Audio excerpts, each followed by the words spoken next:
Welcome back to Bigg Boss season 8. இன்றைக்கி பார்த்தீங்கன்னா தர்ஷிகா உள்ளே வந்தாங்க. அவங்க வந்து சாஞ்சனாவை வெளுத்து வாங்குறாங்கங்க. எதுக்காக வாங்குறாங்கிறத நம்ம பொறுத்து வந்து பார்க்கலாம். அடுத்தது பார்த்தீங்கன்னா 2 பேர் ரீஎன்ட்ரி ஆகிறாங்க. அது உள்ளே யார் வந்தது பார்த்தீங்கன்னா ரஞ்சித் அண்ட் ஆனந்தி வராங்க. மூணாவது விஷயம் பார்த்தீங்கன்னா 2 வந்து ப்ரோமோ பைத்தியங்கள். இதை பற்றி தாங்க நம்ம இப்போ பார்க்க போகிறோம். வீடியோ பார்க்குறதுக்கு முன்னாடி கண்டிப்பாக லைக் பண்ணுங்கள், ஷேர், சப்ஸ்கிரைப் பண்ணுங்கள். நம்ம இப்போ வீடியோக்குள்ளே போயிடலாம். வீடியோவை முழுமையாக பாருங்கள். ஃபஸ்ட்டு பார்த்தீங்கன்னா தர்ஷிகா விஷயத்தை பார்ப்போங்க. தர்ஷிகா வந்து சாச்சனாவை வந்து கேட்டாங்க இல்லையா, நீ அது மாதிரிலாம் விஷாலை பேசுனது தப்பு, ஒருத்தரை வந்து பிராண்டு ஃபிக்ஸ் பண்ணுற மாதிரி அதாவது ப்ளே பாய் சொல்லியிருப்பா இல்லையா, அதை விஷயத்தை வச்சு தான் அவங்க கேட்குறாங்க. அவளுக்கு ஒரு மாதிரி தான் ஊண்டிங்காக இருக்குது. அவள் திரும்ப திரும்ப அவங்களுக்கெல்லாம் கேட்குறதுனால தான் அவங்க விளக்கமாகவே சொல்ல ஆரம்பிச்சிட்டாங்க. சாச்சனா கேட்பா, நான் பேசுனது எப்படி நெகட்டிவாக போயிடுச்சா, அப்படி போயிடுச்சா, வாழ்க்கையில் பாசிட்டிவாக பேசியிருக்கிற சாச்சனா. அதுக்கு தான் தர்ஷிகா சொல்லுவாங்க, நீ தான் வந்து உனக்கு பேசுனது அப்போ தெரியுது இல்லை சாச்சனா, நீ ஒன்றும் குழந்தை இல்லைல்ல அப்படின்னு கேட்டதுக்கு அவளுக்கு ரொம்ப ஒரு மாதிரி ஆயிடுச்சு. உடனே அழ ஆரம்பிச்சிட்டா. உடனே விஷாலை கட்டி பிடிச்சி, இந்த தடவை முத்துக்கிட்ட போகலை, விஷாலை கட்டி பிடிச்சி ஓவராக அழுது ஒரு ட்ராமா ஒன்று போட்டுட்டா. ஏன்னா அவளுக்கே தெரியுதுங்க, அசிங்கமாயிட்டா. ஏன்னா நேற்று வந்து விஜய் சேதுபதி சார் வந்து அவளை கண்டுக்கவே இல்லை. அவள் பேச வந்ததுக்கு அவள் சொல்கிற கருத்துக்களுக்கும் உடன்பாடு இல்லாததுனால அவளை அவாய்ட் பண்ணி நெக்லெக்ட் பண்ணி அவர் நடந்துக்கிட்ட விஷயம் அவளுக்கு ஒரு ரொம்ப மனசுக்கு கஷ்டமாக இருந்திருக்கும். இன்னொன்று, இன்றைக்கி காலையில் வந்து தர்ஷிகா வராங்க அப்படின்னு சொன்னதையுமே அவளுக்கு வந்து விஷால் விஷயத்தை எடுப்பாங்கன்னு அவளுக்கு ஒரு இது மைண்டில் இருந்திருக்கு. ஏன்னா தர்ஷிகா இப்போ வெளியில் பார்த்துருப்பாங்கல்ல, இப்போ உள்ளே வந்து இவங்க ப்ளே பண்ணதில் விஷாலை அழ வச்சதில் இந்த பொண்ணுக்கு ஒன்று பண்ணோம். அதை தான் நேற்று சொன்னோம் சார், நாங்கள் உள்ளே வந்தோம் சார், 2 பேரை நான் டார்கெட் பண்ணேன், அவங்களுடைய எமோஷ்னல் இதோ வந்து நான் டச் பண்ணி விளையாடின கேமு, அது ரொம்ப கேவலமாக இல்லாத மாதிரி சொல்கிறதுக்கு. ஸோ அந்த கேமை விளையாடி தான் இவள் பண்ணதுனால இவளுக்கே ஒரு ஃபீல் ஆயிடுச்சு.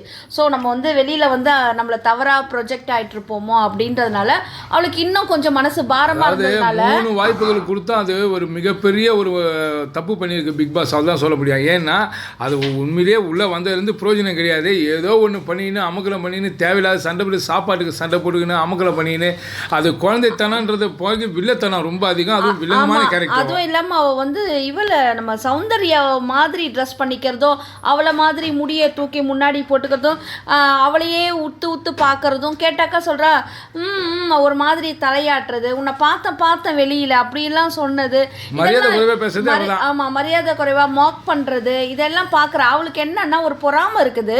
சௌந்தர்யா மாதிரி தன்னை காட்டிக்கணும்னு. சௌந்தர்யா நேச்சுரலாகவே க்யூட்டுங்க. இவ வந்து என்ன பண்ணுறா, க்யூட்டுன்ற பேரில் இவ வந்து அவளை மாதிரி பண்ணணும்னு வெளியில் போனா பாரு. அன்னையிலேருந்தே வந்து இவ வந்து இதை எல்லாமே ப்ராஜெக்ட் ஒர்க் மாதிரி பார்த்து பண்ணி அதை மகப் பண்ணி வச்சிருப்பா போல இருக்கு. ஸோ பேக்கெட்டில் கை விட்டுக்கிறது, அப்புறம் வந்து அவளை மாதிரி தலையை இந்த பக்கம் தூக்கி போடுறது முடிய, இது மாதிரி வேலையெல்லாம் கொஞ்சம் பண்ணுச்சு. காப்பி அடிக்குது. இப்போ கூட தான் பேரை காப்பாற்றிக்கணும்னு ஏன்னா ஒரே அழுது அமக்கலை பண்ணிச்சு. இப்போ கூட நான் கிட்டத்தட்ட சின்ன வயசுலேருந்தே பண்ணிச்சான். அது வந்து ஒரு ஸ்கிட் ஒன்று பண்ணி காமிக்கிறாங்க, அது பார்ப்போம். இது வந்து தர்ஷிகா கூட பேசிகிட்டு இருக்கிறதா இப்போ நம்ம பேசுகிறோம். இப்போ தர்ஷிகா கிட்ட வந்து இது மாதிரி நான் வந்து எப்படி தெரியல அப்படின்னு சொல்லும் போது தர்ஷிகா செம்மையாக பேசுகிறாங்க. நீ ஒன்றும் குழந்தை இல்லை, நீ எப்படி அது மாதிரி இன்னொருத்தரோட பர்சனலை பற்றி எப்படி நீ பேசுவ அப்படி இப்படின்னு சகட்டு மெயினியாக திட்டிடுறாங்கங்க. அவளால் தாங்கிக்கவே முடியல. உடனே அப்படியே ரொம்ப அழுது ஆர்ப்பாட்டம் பண்ணி, அதான் போன இதில் வந்து முத்துவை கட்டி பிடிச்சி அழுவா பாருங்க, அது மாதிரி ஒரு அழுது அதுக்கப்புறமா முத்து தான் கூட்டுட்டு வெளியில் போயிட்டு அவளுக்கு புரிய வைப்பான். நீ வந்து இங்கே யாரையும் ப்ளேம் பண்ணுறதுக்காக வரல, உன்னோட விளையாட்டை நீ உன்னை சரி பண்ணிக்கிற விளையாட்டை விளையாடுறதுக்கு நீ அடுத்த உள்ளே வந்து ரீஎன்ட்ரி கொடுத்துருக்க. ஸோ இதை வந்து உனக்கு வந்து ஒரு லெசனாக இருக்கட்டும், நீ அப்போ பண்ணது தப்புன்னு உனக்கே புரியுதில்ல, அப்போ இதை வந்து நீ ஒரு லெசனாக எடுத்துக்கிட்டு வெளியில் போய் நீ அதுக்கேற்ற மாதிரி நடந்துக்கணுன்ற மாதிரி முத்து சொல்லியிருப்பாரு. அதுக்கப்புறம் அவள் அது ஓகே அப்படின்னு சொல்லிட்டு வெளியில் வந்துட்டாங்க. ஸோ பார்த்திங்கன்னா சாச்சனா வந்து தர்ஷிகா கிட்ட பேசிகிட்டே இருப்பா. ஸோ இவ என்ன பண்ணுறா, தர்ஷிகா வந்து எல்லாரும் கூட உட்காரும் போது சாச்சனாட்டே சொல்லிடுவா, நீ ஒன்று பண்ணுற சாச்சனா, ஒரு க்யூட்டுன்னு சொல்லி ஒன்று பண்ணுற, ஆனால் அது வந்து க்யூட்டு கிடையாது, அது நீ கிடையாது அப்படின்ற. அப்போ அதுலேருந்தே நம்மளுக்கு அதை டீகோட் பண்ணது தெரியணும். இவ வந்து சௌந்தர்யா மாதிரி க்யூட்டாக நடிக்கிறா, அது அவளுக்கு ஆப்டாகவே இல்லை. அப்போது நீ க்யூட்டு கிடையாது, நீ வந்து வேறு மாதிரி. ஏன்னா இவ வந்து நீலாம்பரி கேரக்டரை பற்றி கேட்பா, நான் நல்லா பண்ணனா அப்படின்ற மாதிரி கேட்பா. அது நல்லாவே நீ பண்ணலை அப்படின்னு. ஆமாம், அது எவ்வளோ பெரிய கேரக்டர், நீ அதை ஸ்பாயில் பண்ண மாதிரி பண்ணிட்ட அப்படின்னு சொல்லும் போது தான் இந்த பேச்சு வருது. அப்போ வந்து நீ க்யூட்டு கிடையாது, நீ வேற அப்படின்னதையும் அவளுக்கு புரிஞ்சிருச்சு, நம்மளை டேமேஜ் பண்ணுறாங்க. எழுந்து அந்த இடத்த விட்டு நகர்ந்து வெளியில் வந்துடுவா. ஸோ இதுதான் சொல்ல வரோம். இவள் க்யூட்டுன்ற பேரில் சௌந்தர்யாவை காப்பி பண்ணி அவளை நானும் இப்படி இருக்கிறேன், நானும் என்னையும் எல்லாரும் ரசிப்பாங்கன்னு அது ரசிக்க மாட்டாங்கம்மா. ரொம்ப கோவம் தான் படுவாங்க. நீ வந்து இன்னொருத்தரோட அடையாளத்தை பயன்படுத்திக்கிறவங்க யாராக இருந்தாலுமே என்ன பண்ண மாட்டாங்க, அழகாக பிரதிபலிக்க மாட்டாங்க. அது வந்து போலியானதாக இருக்கும். இந்த இடத்துல தர்ஷிகா அதை உடச்சி விட்டது ரொம்ப சூப்பராக இருந்தது. அடுத்தது பார்த்தீங்கன்னா ரஞ்சித் அண்டு ஆனந்தி வந்து என்ட்ரி தாங்க. கன்ஃபெஷன் ரூமில் இது ஸ்டோர் ரூமில் இருந்து வெளியில் வராங்க.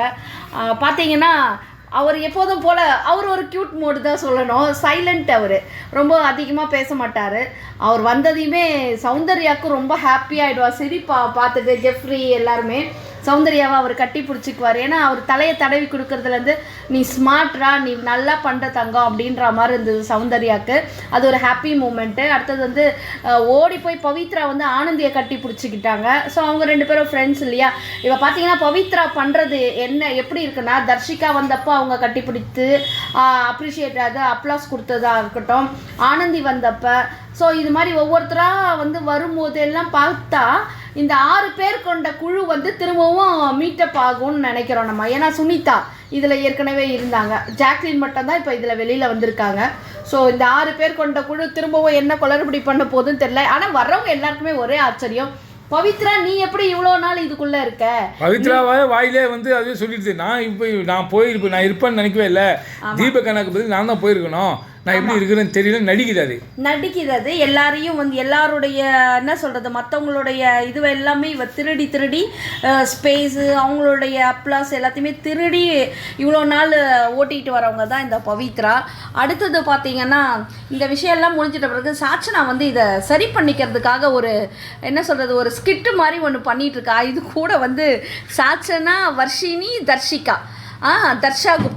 தர்ஷா குப்தா அந்த ஸ்கிட்டில் சூப்பராக ப்ளே பண்ணிடுறாங்க. இந்த ஸ்கிட்டு தர்ஷா குப்தா தான் சூப்பராக அந்த மதர் கேரக்டர் நல்லா பண்ணாங்க. இது ஒன்றுமே பண்ணல, மறுபடியும் டம்மி பாவா தாங்க. அது எப்படின்னா ஏதோ ஒன்று கொடுத்து ஏதோ வந்து புண்ணாய்ப்பாங்கன்னு அந்த கதை தான். இது வந்து சும்மாவே ஒரு கதை சொல்கிறேன்ற பேரில், அதாவது ஒரு குழந்தை அம்மா அப்பா டூருக்கு போகிறதுக்காக காசு கேட்டு அடம்பிடிக்கிற குழந்தையா, இதில் வந்து ஒரு சோஷியல் மெசேஜ் இருக்குது அப்படின்ற மாதிரி ஏதோ ஒன்று இதை பண்ணணும். ஸோ இப்படி தான் வெளியில் வந்துட்டு தன்னோட பேரை வந்து சரி பண்ணிக்கணும். ஏன்னா எல்லாருமே சொல்லிட்டாங்கல்ல, நீ இது வந்து நெகட்டிவாக போகும், நீ பண்ணுறது நீ சரி பண்ணிக்கணும்னு தானே வந்திருக்க அப்படின்னு அவளுமே சொல்கிறா. ஆமாம், இது மாதிரி அவளை வந்து விஷாலை கட்டி பிடிச்சி அழும்போது இது எல்லாமே வெளியில் வேறு மாதிரி போகணும்னா ஏற்கனவே பேரே கெட்டு போயிடுச்சு, இப்போ திரும்பவும் இது மாதிரி நானே பண்ணிட்டேன், நான் பண்ணது தப்பு தான், இதை சரி பண்ணிக்கணும்ன்றதுனால தான் இந்த ஸ்கிரிப்டை எடுத்து தேவையில்லாதது இது ஏதோ ஒரு சீனில் ஒரு படத்தில் வந்து நடுவில் தேவையில்லாமல் ஒரு சம்மந்தமே இல்லாமல் ஒரு காமெடி வைக்கிற மாதிரியும் ஒரு சண்டை வைக்கிற மாதிரியும் தான் இவன் வந்து இதை ஒரு நாடகத்தை வந்து அரங்கேற்றுறா. அந்த நாடகம் ஃபெயிலியர் தான். எல்லாருக்குமே வந்து ஒரு சிரிப்பாக ஃபன்னாக போயிடுது. சாதாரணமாக ஃபன்னு கூட இல்லை, கேலி கிண்டலுக்குரிய ஒரு ஸ்கிட்டு மாதிரி தான் அது ஆகுது அந்த இடத்துல. ஆனால் அதுலேயும் வந்து தர்ஷா குப்தா வந்து பார்க்கும்போது அவங்க பேசுகிறது எல்லாமே ரொம்ப அவங்களுக்கு ஒரு ரோல் கொடுத்தா ரொம்ப அழகாக பண்ணுவாங்க தர்ஷா. அவங்கள பார்த்தா பழைய ரூபினியோட சாயலும் இருக்கிறத நம்ம பார்க்க முடியுது. ரொம்ப சூப்பர். அடுத்தது பார்த்தீங்கன்னா இந்த 2 ப்ரோமோ பைத்தியங்கள் யாருன்னு உங்களுக்கு தெரியும். இந்த சத்யாவும் ஜெஃப்ரியும் உள்ளே வந்தாங்க இல்லையா, நான் கூட ஏதோ பயங்கர ரகடாக பண்ணுவாங்க அப்படி இப்படி பண்ணுவாங்க பார்த்தா ப்ரோமோக்காக வந்தாங்களாம் உள்ளே. இந்த மாதிரி சீனை கிரியேட் பண்ணிட்டு நாங்கள் மற்றபடி வேறு ஒன்றும் இல்லை அப்படின்ட்டு அருணவ கூடிய உட்காந்து பேசுகிறாங்க. அது எவ்வளோ பேரோட உணர்வுகளோடு அவங்க விளையாடுறாங்க பாருங்களேன். இப்போ இதை பார்க்குறவங்களுக்குலாம் எவ்வளோ கஷ்டமாக இருக்கும், அதை ஃபேஸ் பண்ணுறவங்களுக்கும் எவ்வளோ கஷ்டமாக இருக்கும். ஒரு நேரம் நல்ல புரிதல் இல்லைன்னா அது தவறுதலாக போகிறதுக்கும் வாய்ப்புகள் அதிகமாக இருக்குல்ல. ஸோ இது ப்ரொமோக்காக பண்ணுறாங்களோ இல்லை தன்னை வந்து இப்படி காமிச்சிக்கணும்னு நினைக்கிறாங்க, அது நல்லா இல்லைங்க. ஆனாலும் அந்த இடத்துல வந்து ஏன்னா விஜய் சேதுபதி சார் நேற்று சொன்னார்ல, இன்னும் கொஞ்சம் காட்டமாக நீங்கள் தட்டி கேட்டிருக்கணும் அர்ணவை அப்படின்றதுனால இவங்க வந்து உள்ளே கேட்ட மாதிரி இருந்தது. ஆர்ன கஞ்சி பழைய கஞ்சினுவாங்க, அது அந்த சூடோட சூடு கேட்டிருந்தா அது ஆமாம், அடுத்தடுத்து கேட்குறது அது வந்து மனசில் வச்சுக்கிட்டு ஒரு விஷயத்த கேட்குற மாதிரி இருக்குது. அது வந்து நாகரிகமானதும் இல்லைங்க. ஆனால் ஓகே அப்படின்ற மாதிரி இருந்தது அவங்க 2 பேர் தான். அடுத்தது பார்த்திங்கன்னா சௌந்தர்யாலாம் பயங்கர ஹாப்பி இதில் மூடில் இருக்கிறாங்க. ஏன்னா வந்து ரஞ்சித் அவங்களுக்கு பிடிக்கும் ரொம்ப. அடுத்தது பார்த்திங்கன்னா ஜெஃப்ரி அவங்களோட ஃப்ரெண்டு. இன்னொன்று அதையும் சொல்லுவாங்க, அப்பா இவங்கெல்லாம் பார்க்கும்போது தாண்டா இருக்குது, நிம்மதியாகவே இருக்குது, ஏதோ நான் பண்ணுவோம் போல் இருக்குது அப்படின்றது. ஏன்னா அவ்வளோ நாள் உள்ளே உடஞ்சி போயிருந்தாங்க இவங்க. ஏன்னா உள்ளே வந்த 8 பேரை வந்து இவ்வளோ தான் கார்னர் பண்ணியிருந்தாங்கன்றது எல்லாருக்குமே தெரிஞ்சது. ஆமாம், ஃபுல்லாக அந்த கல்லடி வந்ததாக இருக்கட்டும், எல்லாருமே வந்து மார்க் பண்ணதாக இருக்கட்டும், வேறு மாதிரி பேசி அவங்கள வந்து டவுன் பண்ணதாக இருக்கட்டும், சௌந்தர்யாவை தான் அது மாதிரி எல்லாருமே டார்கெட் பண்ணியிருந்தாங்க. அந்த பொண்ணு இந்த டார்கெட் எல்லாம் மீறி இவங்களதெல்லாம் நீங்கள் என்னடா என்ன டார்கெட் பண்ணுறது, இதெல்லாம் உடச்சி வெளியில் வருவேன்னு திரும்பவும் அந்த ஸ்மைலு, திரும்பவும் அந்த போல்ட்னஸ் பார்க்கும்போது ரொம்ப ஹாப்பியாக இருக்குது. பார்க்கலாம் யாருக்கு கப்பு கிடைக்குது, யார் டைட்டில் வின்னர் ஆக போகிறாங்கன்னு. ஆனால் பிக் பாஸ் வேறு சொல்லியிருக்காரு இன்னும் போட்டி முடியலன்னு வேற சொல்லிட்டாரு. அதனால் என்ன நடக்குது, நிகழ்வுகள் என்னன்றதை பார்க்கலாம். ஆமாம், இன்றைக்கி வந்து பணம் பெட்டி வைக்கிறதுக்கான வாய்ப்புகள் உண்டு. ஆனால் இன்றைக்கி நாளைக்கு வைக்கல அப்படின்னா ஒரு மிட் நைட் எவிக்ஷன் ஒன்று. ஆமாம், அடுத்தது பார்த்தீங்கன்னா இந்த மிட் நைட் எவிக்ஷன் இது ஓகே. அடுத்தது பார்த்தீங்கன்னா ராணவ் வந்து வெளியில் சொல்லியிருக்காங்க சௌந்தர்யா பற்றி இன்டர்வியூவில். அவங்க வந்து அந்த மூமெண்ட்டில் நான் ஏற்கனவே பண்ணதுனால அவங்க அந்த கேள்வி கேட்டுக்கிறாங்க, அதனால் அது அவங்க மேலே தப்பு இல்லை சொல்லிட்டு அவர் ஒரு கிளியராக ஒரு ஸ்டேட்மெண்ட். நம்ம வீடியோவில் கூட அதான் நம்ம பேசியிருப்பான். ஏன்னா ராணுவ வந்து நிறைய ஆக்ட் கொடுப்பான், அவன் என்ன பண்ணன்னு தெரியாது. அதனால இதை வச்சு தான் வந்து சுனிதா மற்றவங்கெல்லாம் வந்து ரொம்ப டார்கெட் பண்ண மாதிரி இருந்தது. அது அந்த இடத்துல எல்லாருமே தான் சொன்னாங்க ராணவ நடிக்கிறேன், இந்த இடத்துல ராணவ் வந்து அதை வெளியில் கிளியராக கொடுத்துட்டாரு. அடுத்தது இன்னொன்று பார்த்தீங்கன்னா அருண் ப்ரோ வெளில போனார் இல்லையா, அருண் பிரசாத், அவங்களுடைய அர்ச்சனா ஹார்ட்லைக் குயின், அவங்களும் வந்து வெளியிலேருந்து வந்து சௌந்தர்யாவுக்கு தான் சப்போர்ட் பண்ணுறாங்க. சப்போர்ட் பண்ணணும்னு அவங்களோட ஆசை. அதை நம்ம இன்ஸ்டாகிராமில் அவங்களதெல்லாம் பார்க்க முடியுது. அடுத்தது பார்த்தீங்கன்னா தீபக் ப்ரோவோட ஒய்ஃபும் வந்து சௌந்தர்யாவோட பயங்கரமான எல்லாராலையும் கவரப்படுறாங்க. அது இவர் வந்தார் பாருங்க சத்யா, அவங்களுடைய வந்து அப்பத்தாவா அவங்களோட பாட்டி, அவங்களுக்கு வந்து சௌந்தர்யா அப்படி இதை உள்ள இருக்கும்போது அவர் யோசிச்சார். அந்த சின்ன குழந்தை வந்திருந்தப்ப, யாழினி வந்திருந்தப்ப சௌந்தர்யாவை வந்து எங்கள் பாட்டிக்கு பிடிக்குன்னா, பாட்டிக்கெல்லாம் பிடிக்குதா உன்ன அப்படின்ற மாதிரி ஒரு மாதிரி நக்கலாக அது சிரிப்போட பேசினாரு. அவரே அதையும் சொல்லி ரியலைஸ் பண்றாரு. வீட்டில் போய் என் பாட்டி சொல்லும் போது தான் எனக்கு தெரியுது சௌந்தர்யாவை எவ்வளோ பிடிக்குது அப்படின்னு. நமக்கு பிடிக்காதா, அதுதான் ஒரு இதுவு. ஸோ எல்லாரோட பார்வையாகவும் நம்மளோட பார்வை இருக்கிறதுல நமக்கு ரொம்ப மகிழ்ச்சியா இருக்குது. அடுத்தது இன்னொன்று சொல்லணும்னா சௌந்தர்யாவுடைய நல்ல பண்பு, யாராவது ஒருத்தர் அவங்கள அது மாதிரி பேசிட்டாங்களோ இல்லை வேற மாதிரி பேசிட்டா கூட திரும்பவும் அதே மாதிரி பேசி காயப்படுத்தாத நல்ல பண்பு வந்து நம்மளால பார்க்க முடியுது இந்த இடத்துல. அதனால ரொம்ப சூப்பராக ப்ளே பண்ணிட்டு இருக்கிறாங்க சௌந்தர்யா. நம்மளால முடிஞ்ச வரைக்கும் அவங்களுக்கு வந்து சப்போர்ட் பண்ணுவோம் அப்படின்றது தான்.